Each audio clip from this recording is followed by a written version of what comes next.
하나님 말씀은 창세기 39장 12절부터 보시겠습니다. 39장 12절입니다. 그 여인이 그의 옷을 잡고 이르되 나와 동침하자. 그러나 요셉이 자기의 옷을 그 여인의 손에 버려두고 밖으로 나가매 그 여인이 요셉이 그의 옷을 자기 손에 버려두고 도망하여 나감을 보고 그 여인의 집 사람들을 불러서 그들에게 이르되 보라, 주인이 히브리 사람을 우리에게 데려다가 우리를 희롱하게 하는도다. 그가 나와 동침하고자 내게로 들어오므로 내가 크게 소리 질렀더니 그가 나의 소리 질러 부름을 듣고 그의 옷을 내게 버려두고 도망하여 나갔느니라 하고 그의 옷을 곁에 두고 자기 주인이 집으로 돌아오기를 기다려 이 말로 그에게 말하여 이르되 당신이 우리에게 데려온 히브리 종이 나를 희롱하려고 내게로 들어왔으므로 내가 소리질러 불렀더니 그가 그의 옷을 내게 버려두고 밖으로 도망하여 나간나이다. 아멘. 우선 18절까지 봉독해 드렸습니다. 12장부터가 아브라함의 언약이 주어지고요. 그리고 37장부터는 그 언약이 야곱의 자식들을 통해서 성취되어지는 그런 내용이 되겠습니다. 그런데 우리가 37장부터 지금 39장에 접어들어 왔는데 한 이 두 장 정도를 살펴보는데 도무지 이 자식들은 여호와의 언약을 수행할 만한 의지도 없고 능력도 없고 자격도 없습니다. 한마디로 죄악의 사람들이에요. 너나 할 것 없이 다 그렇게 능력이 전혀 없습니다. 단체로 동생 요셉을 미워하다가 노예로 팔아버리고 그리고 영적 장자격인 유다는 자기 며느리를 통해서 자녀를 출산하는 아주 해괴망측한 일까지 벌입니다. 이건 세상적인 기준으로도 불합격입니다. 이건 도저히 용납할 수 없는 일인데, 그런데 놀라운 사실은 하나님은 이런 일들까지도 합력하여 하나님의 뜻을 이루어 가신다는 사실입니다. 그래서 우리는 이런 성경을 보면서 한편으로는 망측하지만은 또 한편으로는 참 하나님이 하시는 일이 너무 놀랍다. 어떻게 세상의 모든 악한 것들까지도 다 동원해서 당신의 뜻을 이루어 가시는가. 그래서 하나님의 지혜와 지식은 우리가 측량할 수 있는 범위가 아니다. 그 이상이다. 라고 우리가 감탄할 수밖에 없습니다. 그런데 이제 또 한편으로 이제 팔려간 요셉이 있잖아요. 그 요셉은 어떻게 되었는가? 일단 왕의 친위 대장 보디발의 집으로 팔려갔는데 거기서 주인에게 인정을 받아서 가정 총무로 그 직무를 수행하게 됩니다. 이건 대단한 파격적인 정말 은혜라고 아니할 수 없습니다. 그리고 그가 하는 일마다 모든 일이 잘 됐어요. 아무리 종이지만 그 능력을 인정받은 겁니다. 이걸 성경은 뭐라고 표현을 했냐면 하나님이 범사에 그를 형통케 하셨다. 그와 동행하시면서 그의 모든 일, 그가 맡은 모든 일은 다 잘되게 하신 거죠. 그러니까 주인도 인정을 안 할 수가 없는 거죠. 그러니까 종이라고 무시하는 게 아니고 종이라도 능력이 있으면 인정을 하는 거예요. 어떤 면에서 이 보디발은 굉장히 합리적인 사람 같아요. 그래서 사람을 차별하지 않고 종이지만 능력이 있으면 중용을 할 줄 아는 이런 사람이 정말 어찌 보면 지혜로운 사람이라고도 할 수 있지요. 근데 어쨌든 인정을 받았어요. 그리고 또 이 요셉을 쓰는 만큼 그만큼 큰 성과도 일어났고 이것이 너무 좋았어요. 그런데 이렇게 좋게만 보고 또 예쁘게만 보니까 하는 일도 이쁘고 또 하는 일이 이쁘면요 사람이 모양도 잘생긴 것처럼 보여요. 그래서 그런지 6절에 보면 이런 말이 나옵니다. 요셉은 용모가 빼어나고 아름다웠다. 용모가 빼어나고 아름다웠대요.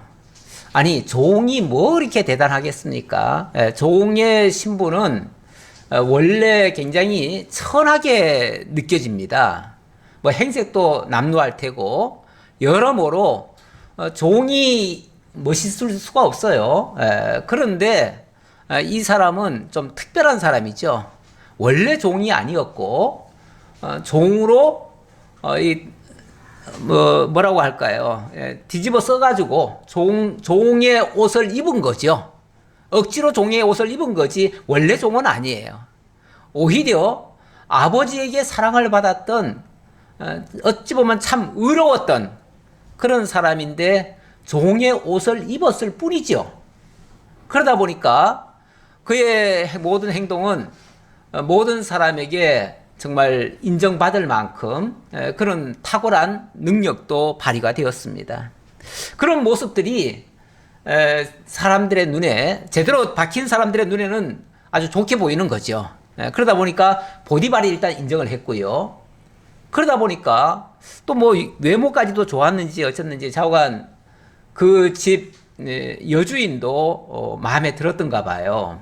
마음에 들었는데 그게 그냥 마음에 들고 좋게만 여기면 그걸로 괜찮은데 이게 이제 이상한 쪽으로 발전을 해가지고 이 여인이 자꾸만 육체적으로 가까이 하려고 하는 이런 이제 잘못된 신호를 보였지요.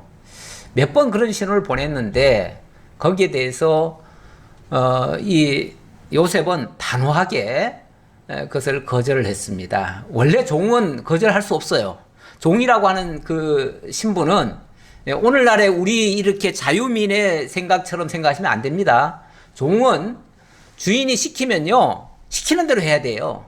죽으라면 죽어야 되고요. 뭐 정말 사람을 죽이라고 해도 죽여야 될 판이에요. 이렇게 시키는 대로 다 해야 되는 게 원래 종이에요. 종은 사람 대접을 못 받습니다. 종에게는 자유가 없어요. 자유가 없기 때문에 종이라고 표현하는 거예요. 그래서 어찌 보면 이 주인 여자가 뭔가를 요구를 하면 종은 이유 불문하고 무조건 들어야 됩니다.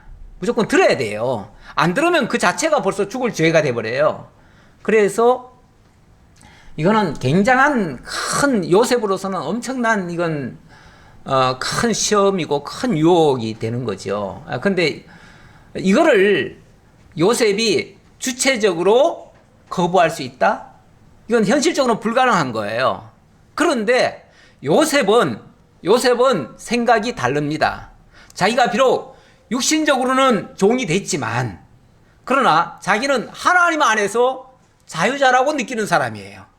하나님 안에서 자유자라고 느끼는 사람이다 보니까 사람의 평가나 사람의 요구나 이런 것들을 어찌 보면 무시할 수가 있는 거예요. 주체적인 사람이 되는 거예요. 그러다 보니까 자기 생각을 표현도 하고 또 자기가 마음에 안 들면 안 하기도 하고 이럴 수가 있는 거죠. 원칙은 그럴 수가 없는 거예요. 종이라고 하는 자체는 그럴 수가 없는데 이 사람은 하나님 안에서 살고 있기 때문에 당당한 거예요. 막말로 그 일 때문에 뭔가를 당하고 불이익을 당하고 그것 때문에 죽는다 할지라도 자기는 정말 믿음으로 하는 거예요. 이게 믿음으로 하는 행동이에요. 이걸 거부하는 것조차도 믿음으로 하는 일들이에요. 이거는 아무나 할 수 있는 게 아니에요. 지난번 이게 어찌 보면 유다와 또 다른 형제들과 굉장히 극명하게 대비가 되는데요. 유다만 봐도 여러 가지 유혹거리들이 왔잖아요. 왔을 때 그것을 뿌리치지를 못합니다. 오히려 그는 자유자였어요. 그럼에도 불구하고 그 유혹을 하나도 뿌리치지 못했어요. 그러다 보니까 결국은 정말 망측한 일까지도 연루가 돼버리고 그것 때문에 결국은 패가망신당하는 그런 부끄러운 처지에 빠져버렸어요. 다시 말하면 좋은 환경에서 유혹을 물리치지 못했다. 좋은 환경에서도 그 환경의 지배를 받고 거기에 져버렸다. 그 얘기예요. 그런데 이 요셉은 그 반대로 요셉은 종의 신분이기 때문에 자주권을 행사할 수가 없어요. 가장 악한 상황이에요. 그럼에도 불구하고 그 유혹들을 다 물리쳤어요. 굉장히 극명하게 대비되는 거죠. 저는 이 장면을 보면서 우리 주 예수님의 그 유혹을 뿌리치는 장면, 유혹을 이겨내는 장면이 연상이 됐습니다. 이 세상의 모든 인류는요, 환경이 지배를 받습니다. 환경이 지배를 받는다는 말은 어떤 유혹이 있으면 유혹에 넘어갈 수도 있고요, 거기에 다 질 수 있다고 하는 가정이에요. 다 그럴 수밖에 없는 상황이에요. 그러니까 어떤 죄를 짓고 어쩔 수 없이 내가 그 환경에서 어쩔 수 없었다 이러면서 자신이 잘못된 게 아니라 그 환경이 악했기 때문에 어쩔 수 없이 그렇게 된 거다. 실제로 그것 때문에 그걸 참고해가지고 죄를 감경해 주는 경우도 있긴 있어요. 세상에서도.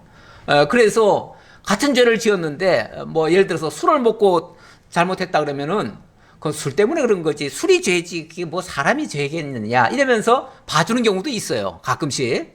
물론 이건 잘못된 판결이에요. 잘못된 판결이지만 어쨌든 그만큼 사람은 이 환경이라고 하는 거에 지배를 받기 때문에 어쩔 수 없이 봐줘야 된다.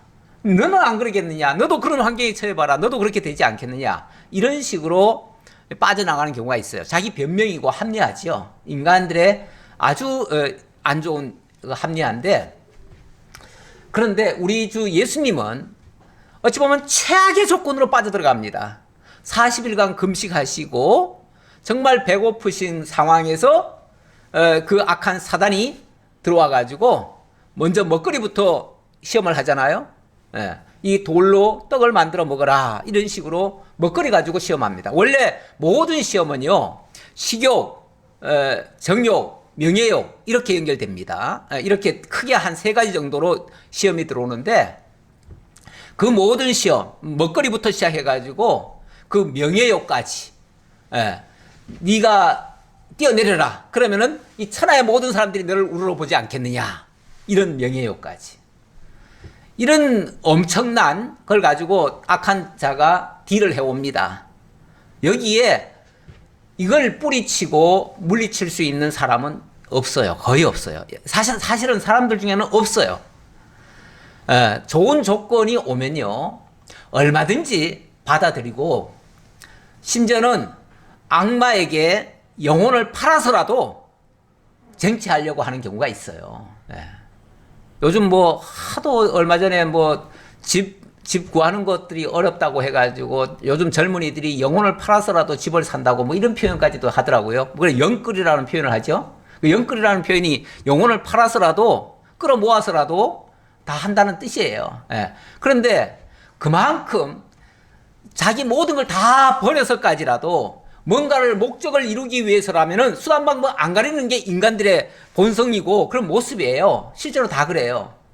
그런데 예수님은 오히려 그 정반대로 그 모든 악조건 속에서 하나도 이길 수 있는 상황이 아님에도 불구하고 모든 걸 다 물리쳐냈지요.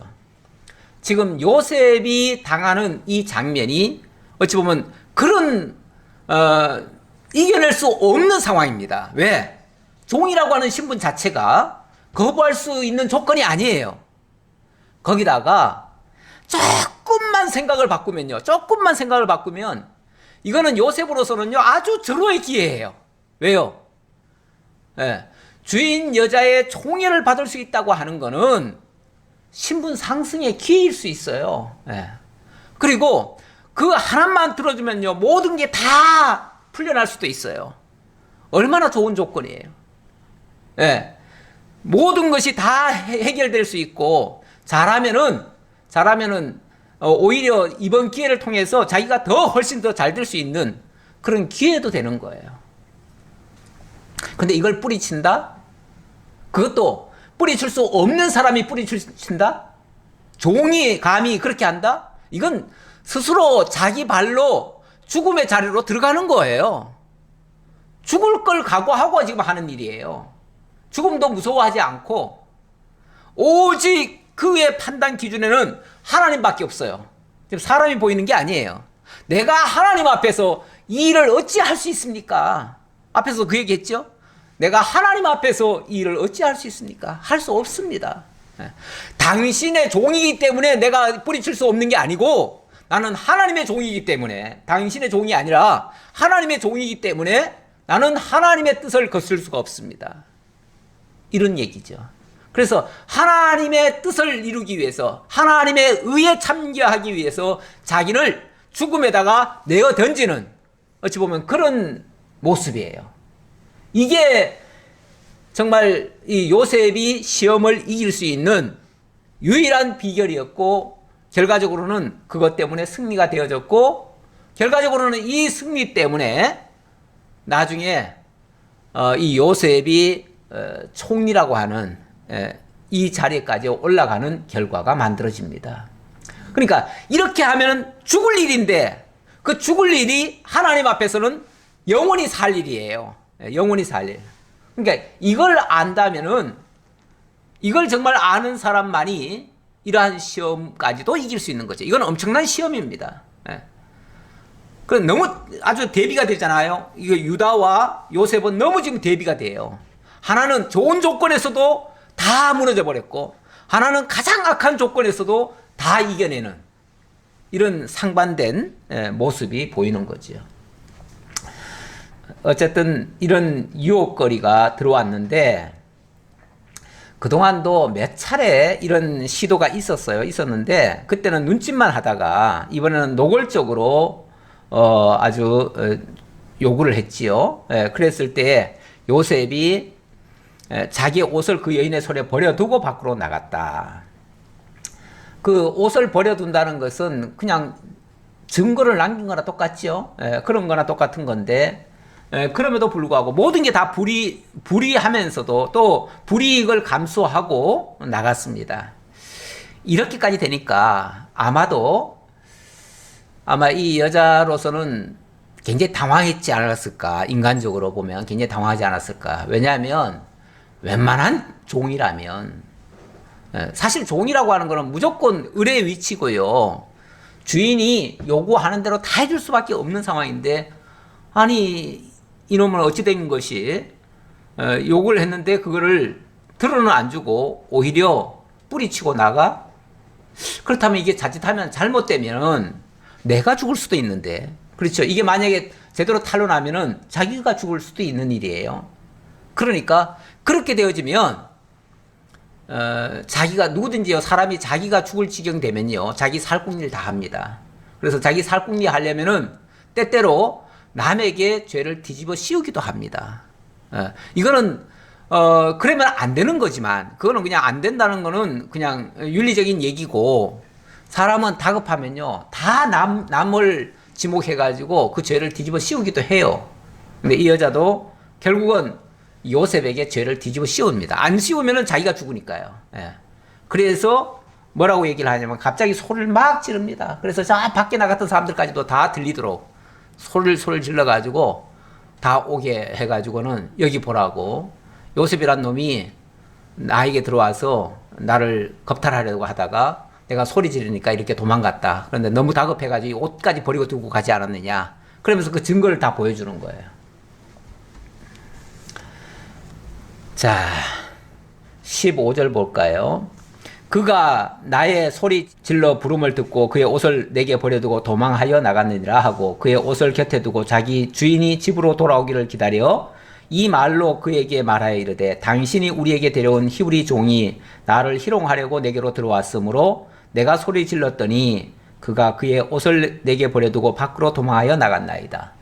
이제 주인한테 그러니까 어찌 보면 다 알리바이를 만든 거죠. 그 종들에게는 이렇게 됐었다라는 거를 이제 알리바이로 나중에 주인이 만약에 자초지종을 물었을 때 아 맞습니다. 그놈이 그 도망갔습니다. 이 얘기 하게 하려고 앞에서 그렇게 떠들어댔던 거고 그리고는 나중에 주인이 돌아오니까 주인한테 이 사실을 자기가 선제 공격을 하는 거죠. 이 정도 되면 참 교활하죠. 교활한데 이 정도 되면 요셉으로서는 굉장히 억울한 일입니다. 억울하고 자기는 진짜 털끝 하나도 손을 대지 않았고 그냥 일방적으로 당하기만 한 건데 그 정도 되면 사람이 억울해가지고요 자기 변명도 해야 되고요. 해명도 해야 되고 뭐라도 해야 됩니다. 해야 되는데 이 요셉은 아무 말을 안 합니다. 아무런 변명, 억울함을 표현하지 않습니다. 그의 주인이 자기 아내가 자기에게 이르기를 당신의 종이 내게 이같이 행하였다 하는 말을 듣고 심히 노한지라. 이 정도 노하면요 당장 저놈 잡아다가 죽여라 그럴 수도 있어요. 사실 종은 죽여도 괜찮아요. 왜냐하면 종은 원칙적으로 그냥 물건 취급이에요. 물건 취급이니까 물건은 좋으면 쓰다가 나쁘면 나빠지면 버리잖아요. 그 정도예요. 그러니까 종은 그렇게 귀하게 여기지 않아요. 고대 사람들은 다 그런 식의 생각을 가졌어요. 종은 인격적으로 대우하지 않아요. 자, 이 주인이 노했다 그러면은 이거는 뭐 당장 죽을 일입니다. 이 정도 되면은 요셉이 뭐라고 변명을 해야 되는데 변명하지 않습니다.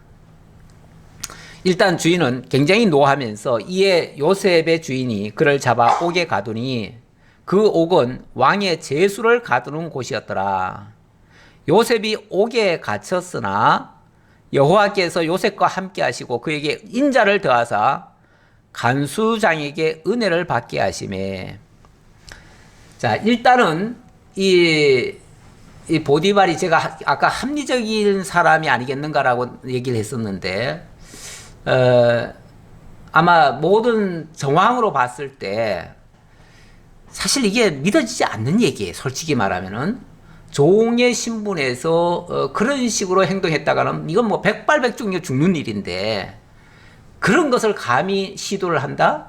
이건 상상도 못할 일이고요. 그리고 지금 아무런 항변을 하지 않습니다. 아무런 지금 변명도 하지 않습니다. 만약에 변명을 하면 그 여자는 죽지요. 그러니까 어찌 보면 이 자기가 불리한 상황에서도 그 여자를 불쌍히 여기면서 지금 지켜주고 있는 상황이에요. 어찌 보면. 그런데 이 보디발은 이미 요셉에 대한 신뢰가 상당히 있었던 것 같습니다. 인간적으로 봤을 때. 왜냐하면 앞에서 총무를 맡겼잖아요. 이 총무라고 하는 거는 자기가 할 모든 일을 대신 맡기는 거예요. 그러면서 지난번에 그 여자가 유혹을 했을 때 그때 뭐라고 표현을 했냐면 우리 주인님이 제게 모든 걸 다 맡겼습니다. 다 맡겼는데 오직 당신만 안 맡겼습니다. 당신은 자기 아내이기 때문에 안 맡겼고 그 외에는 나에게 다 맡겼습니다. 그래서 제가 당신은 건드릴 수가 없습니다. 당신에 대해서는 어찌도 말을 할 수가 없습니다. 이 정도로 얘기를 했습니다. 그만큼 이 보디발은 요셉을 믿었다는 얘기예요. 그리고 그가 하나님을 믿는 사람이라는 것도 알았고 그래서 뭔가는 아직 의심스럽다. 이게 자초지종을 알기 전까지는 함부로 처단할 건 아니고 일단 감옥에 넣어놓고 지켜보자. 아마 그랬던 것 같아요. 그래서 바로 죽임은 면하고 옥에 갇혔는데 다만 옥에 갇혔는데 어디에 갇혔냐면 왕의 죄수를 가두는 곳에 갇혔다. 이게 참 놀라워요. 친위 대장이다 보니까 쉽게 말하면 그 왕의 호위 대장 아닙니까? 호위 대장이니까 왕과 관련된 죄수들 그들을 끌어다가 넣어놓는 곳이에요. 평소 같으면은 일반인은 거기 들어갈 이유가 없어요. 일이 없어요. 그런데 이 사람이 지금 무슨 왕에게 죄 지은 것도 아닌데 왕의 죄수가 들어가는 곳에 들어갔어요. 왜 이런 일이 발생했을까? 지나놓고 보면 하나님께서 그 왕과 관련된 사람들을 만나게 하시려는 거예요. 그리고 나중에는 결국은 왕까지 연결되게 하시려는 거예요. 그러니까 하나님의 계획은 정말 빈틈이 없어요. 빈틈이 없는데 사람들의 인간들의 온갖 모략과 거짓과 음흉한 행동들이 다 얽혀져도 결국은 그 속에서 하나님의 뜻이 이루어지도록 만드시려는 역사였어요. 결과적으로 그렇게 됐는데 그런데 더 놀라운 것은 이 사람이 왕의 죄수가 갇히는 그곳에 갇혔는데 거기서 간수장에게 은혜를 받았대요. 다시 말하면 간수장도 요셉을 좋게 봤다는 거죠. 그러니까 이 요셉이 평소에도 굉장히 신뢰를 쌓았던 것 같아요. 그리고 이 보디발도 요셉의 성정을 봐서 그렇게 나쁜 놈이라는 것은 상상할 수가 없는 거죠. 그러니까 어느 정도는 믿었던 것 같고요. 그러다 보니까 이 간수장조차도 이 요셉은 믿었다는 거죠. 사람이 그 행동을 어떻게 하느냐에 따라서 내가 너 말 안 해도 다 알아. 이런 심정이죠.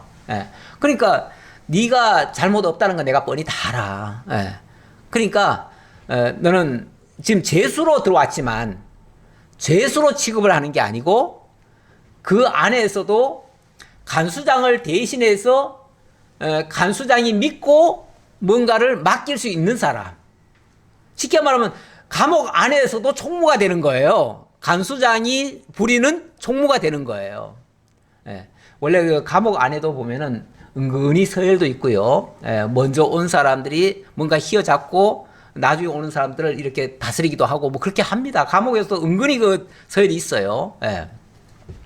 거기에 쉽게 말하면은 은혜를 주어가지고 그래서 22절을 보니까 간수장이 옥중 제수를 다 요셉의 손에 맡김으로 그 재반 사물을 요셉이 처리하고 얼마나 정말 참 신뢰를 줬으면은 그 감옥 안에 있는 웬만한 일들은 다 요셉한테 맡겼대요.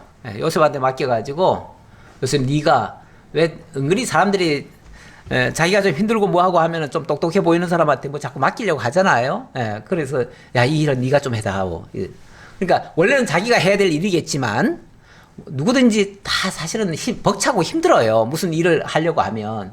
그러면은 자기가 믿을 만한 사람한테 부탁도 하고 이렇게 좀 하게도 하고 그러거든요. 그러는데 이 간수장이 요셉을 믿은 거예요. 그만큼 믿어준 거예요.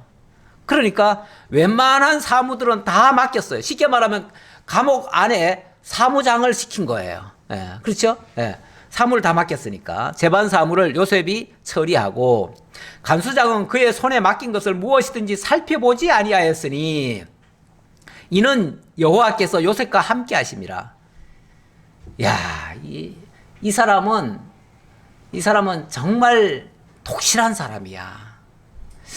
이제 안 믿는 사람들도요, 은근히 우리 믿는 사람들이 어떨 때 보면은 믿는 사람들에 대해서 막 욕을 할 때도 있습니다. 왜냐하면은 크게 보았을 때 믿는 사람들 중에서 좀 나쁜 일을 하는 사람들이 표시가 나잖아요.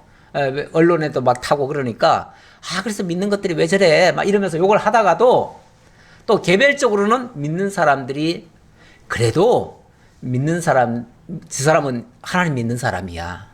하나님 믿는 사람은 최소한 기본적으로 하나님에 대한 두려움이 있고 함부로 사람을 대하지 않고 사람을 좀 존중하고 그 사람을 좀 아끼는 이런 면도 있어요. 왜 그러냐면 그래도 믿는 사람들은 대부분이 안 믿는 사람을 대할 때도 저 사람은 안 믿으니까 저 불신자야 이렇게 생각하는 게 아니고 일종의 전도의 대상처럼 생각합니다. 그래서 한편으로는 조금 불쌍하게 여기기도 하고 기회가 되면 하나님의 말씀을 전하려고도 하고 그래서 그 중심은 알아요. 자기한테는 좀 불편할지 몰라도 그래도 중심은 믿는 사람은 그래도 뭔가 좀 달라. 그래도 안 믿는 사람들보다는 정직해. 그래도 양심적이야. 뭐 이렇게 생각하는 경향이 있어요. 없잖아. 그런데 이 간수장도 자기는 하나님 안 믿겠지요. 자기는 하나님 안 믿지만 그래도 하나님 믿는 사람은 다를 거다라고 하는 그 하나의 그 어떤 자기의 믿음이라는 게 있었어요. 그러다 보니까 요셉이 처리하면 이 사람은 틀림없는 사람이야. 거짓 없는 사람이야. 믿을 만한 사람이야. 그러니까 그가 한 모든 일에 대해서는 어찌 보면 믿고 맡기는 거예요. 그리고 다시 검사할 필요도 없어. 왜? 자기가 하는 일보다 더 잘하니까. 일 하나는 똑 부러져. 거짓도 없어. 숨김도 없어. 그 믿는 사람들이 그래도 그나마 나은 게 막 그렇게 수쓰고 막 거짓하고 이거는 좀 잘 안 하잖아요. 가끔은 있기도 있는데 믿는 사람들 중에서도 그러나 대부분은 그래도 믿는 사람이 안 믿는 사람보다는 낫습니다. 저는 항상 그렇게 생각합니다. 아무리 안 믿는 사람 중에서 제일 선한 사람도 믿는 사람 중에서 좀 나쁜 사람보다는 못하다. 그래서 믿는 사람이 그래도 안 믿는 사람보다는 월등히 낫다. 아무리 뭐 믿는 세계 안에서는 개판 같아도 그래도 안 믿는 사람들보다는 낫다. 저는 그 생각은 늘 가지고 있습니다. 그게 사실이죠. 우리 하나님께서도 그래도 믿는 사람이 낫지 안 믿는 사람을 좋아할 리는 없습니다. 하나님이. 자, 이 간수장도 그의 손에 맡긴 것은 무엇이든지 살펴보지 않았대요. 그 이유는 이는 여호와께서 요셉과 함께 하심을 알기 때문에, 그걸 알았기 때문에. 그리고 실제로 여호와께서 그를 범사에 형통하게 하셨더라. 범사에 형통하게 하셨더라. 아니 뭐 객관적인 제3자들이 봤을 때 뭐가 형통이야? 뭐가 형통이야? 아, 이렇게 억울한 일을 당할 수가 있나? 이렇게 억울한 일을 당하고도 바보처럼 항변 하나 안 하고 일이 잘 되기는 뭐가 잘 돼? 오히려 지금 감옥에 갇혀 있는데 이렇게 생각할 수도 있지만 지난번에도 한번 말씀드렸지만 하나님께서 형통케 하셨다는 말은 세상적으로 무슨 일이 잘 되는 것만을 형통이라고 하지 않습니다. 오히려 하나님께서 함께 하시는 하나의 증표지요. 하나님이 함께 하신다는 의미예요. 그래서 하나님이 함께 하신다면 정말 아골골짝 빈들에도 거기도 천국이 될 수 있는 거예요. 내주 하나님 모신 그곳이 곧 천국인 거예요. 제가 그래서 지난번에 그 예수님 표현, 물론 그건 정확한 그 뜻은 아닐 수 있지만은 천국은 여기 있다 저기 있다 하지 못하리니 바로 예수님 계신 그곳이 천국인 거예요. 예수님과 함께하는 그것이 천국이고 우리가 하나님과 동행한다면 아니 감옥인들 왜 천국이 안 되겠어요? 우리 대표적인 그 사도 바울 같은 경우 감옥에 있으면서 옥중서신을 굉장히 많이 썼습니다. 옥중서신을 많이 썼는데 그 옥중서신을 쓰면서 뭐라고 그러냐면 첫 마디가 뭐냐면 기뻐하라. 기뻐하라. 내가 기뻐하니 너희도 기뻐하라. 다시 말하면 그 바울이 감옥에 갇혔다고 저 밖에 있는 사람들이 바울을 위해서 막 기도합니다. 다시 말하면 막 괴로워하고 힘들어해요. 기뻐하질 않아요. 아니 우리 지금 바울이 지금 저 억울하게 누명을 쓰고 지금 감옥에 갇혀 있는데 어떻게 우리가 기뻐할 수 있느냐? 그러면서 막 금식해가면서 막 기도하면서 애통해하고 있어요. 근데 사도 바울은 정작 그 안에 있으면서 뭐라고 그러냐면 나 너무 기뻐. 나 너무 기쁘니까 너희들 제발 나를 위해서 기뻐하지 않지 말아달라. 그 얘기예요. 밖에 있지만은 내가 기쁘니까 내가 기쁘다는 것을 너희도 기뻐해주면 좋겠다 그 말이죠. 너희도 기뻐하고 그러니까 그리스도를 위하여 당하는 이 고난이 자기는 애석한 게 아니고 기쁘다는 거예요. 하나님의 그 고난에 동참하는 것으로도 자기는 보람이 있고 가치가 있다고 여기는 거예요. 물론 뭐 이런 신앙이 모든 사람에게 다 요구할 수는 없어요. 그만큼 깨달아지고 믿어지지 않으면은 나올 수 없는 신앙이긴 하지만 원리적으로 봤을 때 정말 하나님과 함께하는 그 자체가 형통이라는 걸 강조하려고 제가 한 말이에요. 그래서 감옥에 있지만 하나님은 여전히 요셉과 함께하고 계시고 그래서 그런 환경에 지배를 안 받아요. 요셉이 만약에 자기가 괴로우면요 막 인상도 찌푸려지고 그러면 아까 표현한 것처럼 그 얼굴이 그렇게 예쁘고 멋있고 그러겠어요? 만약에 맨날 걱정 근심하고 있었으면. 그런데 그의 얼굴이 그 6절에 나온 말씀처럼 뭐라고 그랬대 있죠? 6절에 요셉은 용모가 빼어나고 아름다웠더라. 용모가 빼어나고 아름답다는 거는요 그의 얼굴에 항상 웃음기가 있고요 늘 기쁘고 아니 감옥에 있으면서 뭐가 기뻐? 아니 현재는 그때는 감옥이 아니었지만 아니 뭐가 기쁘겠어 종이. 종 자체는 그냥 괴로움의 상징일 수도 있는데 뭐가 기쁘겠어요. 근데 하나님이 함께 하시니까 늘 싱글벙글이야. 종살이 하면서도 싱글벙글이에요. 그러니까 이 얼굴이 자연스럽게 뭐가 되죠? 이뻐 보일 수밖에 없어요. 저 친구는 뭐가 저렇게 좋아서 저렇게 맨날 즐거울까? 즐겁다는 거예요. 즐겁다는 거예요. 본인이. 그러니까 남이 봤을 때 너무 이게 이쁘게 보이는 거예요. 그냥 누가 봐도 다 보여요. 예. 그래서 우리가 왜 나이 40 지나면은 자기 얼굴에 책임을 져야 된다고 그러잖아요. 예. 자기 얼굴이 그 사람의 삶을 보여주는 모습이기도 하니까요. 예. 그러니까 우리가 그만큼 신앙으로 살면 우리 얼굴도 환하게 빛날 수도 있다라는 하나의 모습이기도 합니다. 자, 40장으로 넘어왔습니다. 40장. 그 후에 애굽 왕의 술 맡은 자와 떡 굽는 자가 그들의 주인 애굽 왕에게 범죄한지라. 바로가 그 두 관원장, 곧 술 맡은 관원장과 떡 굽는 관원장에게 노하여 그들을 친위 대장의 집 안에 있는 옥에 가두니 곧 요셉이 갇힌 곳이라. 놀랍잖아요? 요셉이 갇힌 곳에 누가 왔다고요? 예. 술 맡은 자와 떡 굽는 자가, 왕의 술 맡은 자와 떡 굽는 자가 왔다. 이 굉장히 중요한 일입니다. 왕에게 늘 술을 공급하는 자, 또 왕에게 늘 음식을 제공하는 자, 굉장히 중요한 임무를 맡은 사람이에요. 예.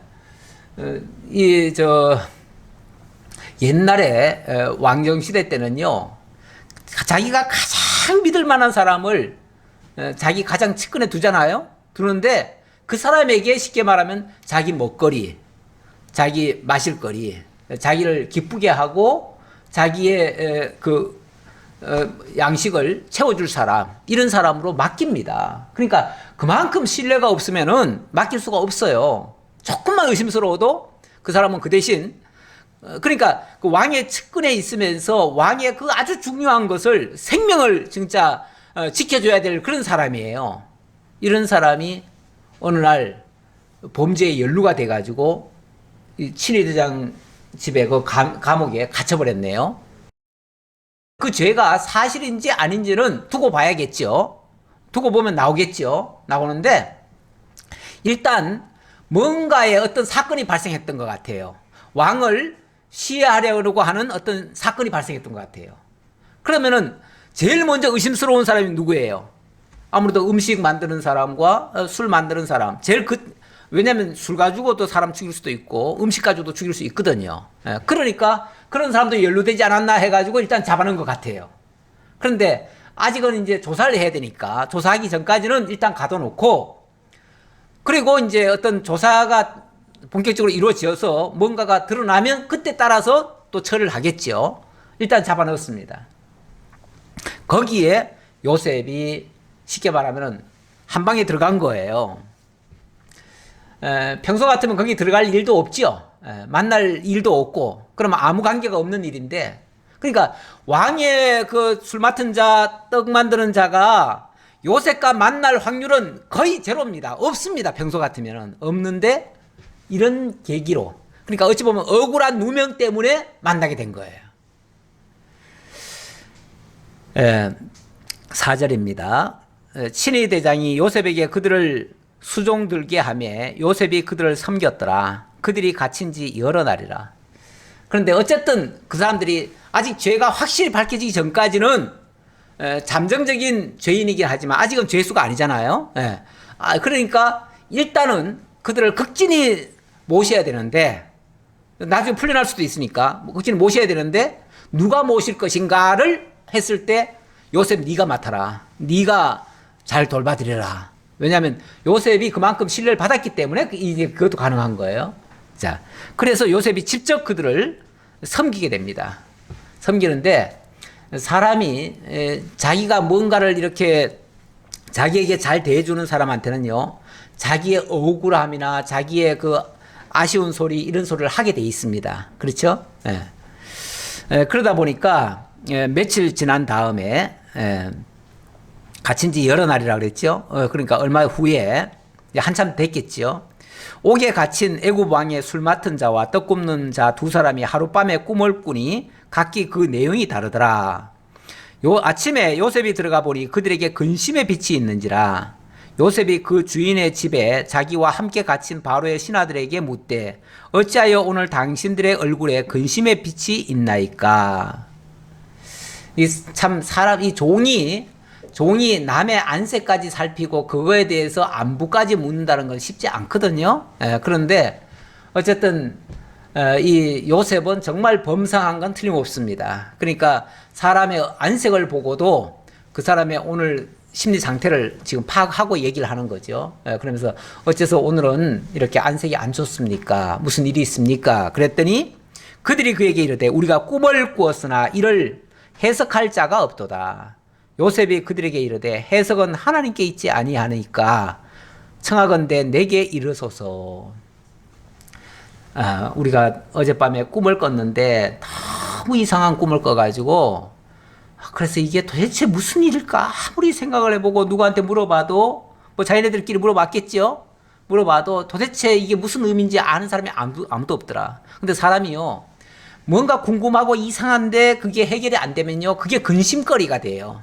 그래서 그것 때문에 시름시름 앓다가 죽는 사람도 있어요. 그래서 이상한 거 자꾸 보거나 그러면요 그 삶이 급속히 황폐화되는 경우도 있어요. 근데 뭔가 자꾸 해결이 돼야 돼. 우리는 어떤 문제가 발생하면요 어떤 어려운 고민거리가 생기면은 그거에 대한 해석이 떨어져야지, 해석이 안 떨어지면 떨어질 때까지는 자꾸 고통스럽습니다. 그래서 해석이라는 게 그래서 중요해요. 우리 믿는 사람의 특권 중에 하나는 이런 해석 능력이 좀 있다는 거예요. 하나님을 알기 때문에 하나님의 원리로 대입을 해보면은 뭔가 해석이 나와요. 그래서 이 사람 요셉도 그 얘기를 하는 거예요. 그런 해석이라고 하는 것은 우리 사람들이 할 수 있는 게 아닙니다. 그건 하나님께 있는 겁니다. 하나님이 꿈도 하나님이 주시고 하나님이 다 거기에 대한 해석도 하실 거니까 무슨 내용인지 말씀해 주시면은 저는 하나님 믿는 사람이니까 하나님께 기도해서 여러분들에게 알려드리겠습니다. 이렇게 얘기를 하는 거예요. 사람들이 어려우면요 지푸라기라도 잡는 심정으로 뭔가 자기에게 도움을 줄 것 같으면은 하소연을 하지요. 자, 그랬더니 술 맡은 관원장이 그의 꿈을 요셉에게 말하여 이르되 내가 꿈에 보니 내 앞에 포도나무가 있는데 그 나무에 새 가지가 있고 싹이 나서 꽃이 피고 포도송이가 익었고 내 손에 바로의 잔이 있기로 내가 포도를 따서 그 즙을 바로의 잔에 짜서 그 잔을 바로의 손에 들였노라. 자, 어쨌든 술 맡은 관원장이 먼저 얘기를 했습니다. 그 포도나무 세 가지가 있는데 거기서 포도송이가 너무 탐스러워서 그걸 제가 따가지고 그거를 즙을 짜서 드렸다. 이렇게 얘기를 하는 거예요. 원래 이 포도주라고도 표현을 하지만 원래 포도즙이라는 것이 원칙 맞다고 그래요. 맞고 일반적으로는 포도즙을 주로 먹는데 그걸 우리 성경에는 전부 다 포도주라고 번역이 돼 있다고 그래요. 자, 요거까지 확인은 안 했는데 여기는 즙이라고 돼 있네요. 자, 그랬는데 거기에 대해서 이제 요셉이 해석을 하는 거죠. 12절. 요셉이 그에게 이르되 그 해석이 이러하니 세 가지는 사흘이라. 지금부터 사흘 안에 바로가 당신의 머리를 들고 당신의 전직을 회복시키리니 당신이 그 전에 술 맡은 자가 되었을 때 하던 것 같이 바로의 잔을 그의 손에 드리게 되리이다. 당신이 잘 되시거든 나를 생각하고 내게 은혜를 베풀어서 내 사정을 바로에게 아뢰어 이 집에서 나를 건져 주소서. 나는 히브리 땅에서 끌려온 자요 여기서도 옥에 갇힐 일은 행하지 아니하였나이다. 이 요셉이 일단은 해석을 해 주었습니다. 해석은 이제 세 가지는 사흘이고 사흘 후에 아주 좋은 일이 발생할 겁니다. 왜냐하면 당신이 다시 그 전직을 회복해서 왕에게 술을 드리는 그 역할을 할 것입니다. 이제 술이라고 표현했지만 아까 말씀드린 것처럼 포도즙을 따서 포도즙으로 먹거리, 그러니까 마실 거리 이런 걸 해준다는 거죠. 그리고 떡 굽는 자는 음식을 이제 제공하는 자고 이 사람은 마실 거리를 제공하는 자라는 거죠. 근데 당신은 쉽게 말하면 그 죄가 누명이 벗겨지고 전직을 회복할 것입니다. 라고 얘기를 한 거예요. 그러면서 아울러서 이런 기회를 통해서 당신이 만약에 회복되거들랑 이 말은 또 한편으로 말하면 당연히 그렇게 될 겁니다. 될 건데 그렇게 되거들랑 제가 좀 억울한 사람입니다. 제가 지금 제가 누명을 쓰고 여기 지금 감옥에 갇혔는데 저는 원래 히브리 사람이고 원래는 종도 아닙니다. 그런데 어쩌어쩌 해서 이렇게 왔으니까 만약에 당신이 회복되거들랑 제발 저를 왕에게 좀 얘기를 해주셔서 저로 하여금 풀려나도록 좀 해주십시오 라고 얘기를 했어요. 아니, 이 정도 생각은 누구든지 다 같잖아요. 예. 이 생각 자체가 잘못된 건 아니에요. 예. 자, 그랬더니 16절 떡 굽는 간원장이 그 해석이 좋은 것을 보고 요셉에게 이르되 나도 꿈에 보니 흰떡 세 강주리가 내 머리에 있고 맨 윗 강주리에 바로를 위하여 만든 각종 구운 음식들이 있는데 새들이 내 머리에 강주리에서 그것을 먹더라. 이 떡 굽는 간원장이 옆에서 가만히 듣다 보니까 나도 꿈에 비슷한 꿈이 꿔졌는데 아무래도 나도 좋은 꿈인가 보다 해가지고 또 막 얘기를 하는 거예요. 얘기를 하는데 그랬더니 거기에 대해서는 요셉이 대답하여 이르되 이 해석은 이러하니 새 강주리는 사흘이라. 자, 거기까지는 비슷하지요? 지금부터 사흘 안에 바로가 당신의 머리를 들고 당신을 나무에 달리니 새들이 당신의 고기를 뜯어 먹으리이다 하더니 아이고 이거는 정반대의 결과네요. 이번에는 당신의 머리를 들어서 전직을 회복하는 게 아니라 당신을 아예 나무에 매달아 가지고 당신의 고기를 사체 덩어리를 그냥 새들이 뜯어먹게 할 겁니다. 결국은 당신은 그 죄값이 치러져야 될 겁니다. 이렇게 얘기를 하는 거예요. 아마 펄펄 뛰었을 수도 있겠죠. 뭐 어쨌든 그러나 여기는 감옥이기 때문에 그렇게 함부로 뭐 할 수는 없을 테고. 자, 이제 두고 보면 알겠죠. 이제 사흘 후에 무슨 일이 발생하는지. 자, 20절입니다. 제 3일은 바로의 생일이라. 하필 그날은 생일날이네요. 이 생일날이라고 하는 것은요, 옛날의 생일날, 옛날에 왕들의 생일날. 지금도 북한에 가면 왕정체제이기 때문에 거기는 추석에 그 생일날은요, 아주 뭔가 큰 행사를 치러요. 그런데 옛날에도 그 왕들이 자기 생일 때는 어떤 특사도 내보내기도 하고 뭔가 이렇게 하는 경우가 있는데 그래서 죄가 없는 사람 같으면은 밝혀내가지고 이제 다시 회복을 해주고 만약에 죄가 있다면 그건 당연히 이건 처벌해야겠죠. 그런데 바로 이제 그날이 하필이면은 생일의 날이래요. 바로가 그의 모든 신하를 위하여 잔치를 베풀 때에 술 맡은 간원장과 떡 굽는 간원장에게 그의 신하들 중에 머리를 들게 하니라. 자, 일단 머리 드는 것까지는 똑같아요. 머리를 든다고 했잖아요. 꿈에서도. 근데 너희들 다 머리 들 거다. 일단 다 불러와라 그 말이죠. 그래가지고 오늘은 생일이니까 그들까지도 다 오게 해라. 일단 다 오게 했어요. 오게 해가지고 어쨌든 왕 앞에 온 것까지는 성공했어요. 자, 그런데 그 다음 21절 바로의 술 맡은 관원장은 전직을 회복하며 그가 잔을 바로의 손에 받들어 드렸고 떡 굽는 관원장은 매달리니 하나는 너는 살펴본 즉 아무 죄가 없더라. 그러니 너는 다시 이전과 같이 나를 위해서 술을 따라줘라. 이렇게 지금 명령이 떨어졌고 또 한 사람은 저놈이 바로 범인이다. 저놈이 범인이다.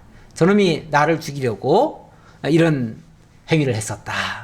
라고 하면서 저놈은 당장 나무에 매달아라. 그래서 나무에 매달리는 거예요. 그래서 요셉이 그들에게 해석한과 같이 되었으나 술 맡은 관원장이 요셉을 기억하지 못하고 그를 잊었더라. 자, 이렇게 해서 요셉의 꿈 해석대로 정확히 이루어졌습니다. 정확히 이루어져서 정말 하나님의 그 말씀이 요셉에게 주어졌고 요셉이 그 하나님의 뜻을 알려주어서 결국은 모든 것은 하나님의 뜻대로 되어졌습니다. 그런데 문제는 한 가지 문제가 있죠? 뭐가 문제죠? 이렇게 요셉이 정확하게 그 꿈을 해석해 줘서 그 꿈대로 결과가 아름답게 맺혀졌어요. 그러면 당연히 요셉이 그 억울함에서 풀려나야 될 거 아니에요?